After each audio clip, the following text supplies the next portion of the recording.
Você entende com quem não merece. Você fica criando expectativas, momentos, o futuro com aquela pessoa que nem percebe seu valor, que não te trata como prioridade, e sim como opção.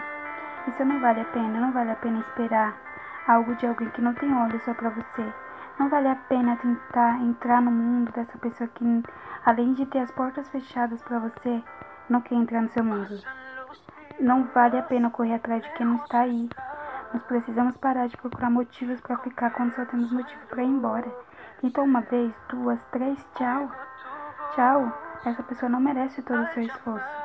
Talvez ela seja uma boa pessoa. Talvez ela queira algo sério de verdade, mas com você não. Porque se fosse acaso, ela tentaria. Se fosse minimamente sincera e empática, falaria quais as intenções dela com você.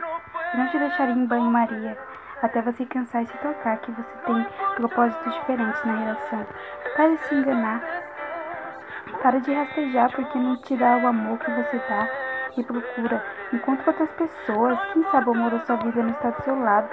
Pode ser aquele colega de trabalho que te olha sempre, ou aquele amigo de infância, ou vizinho super fofo, que procura novos ares, novos cheiros, novos abraços. Não se contente com pouco.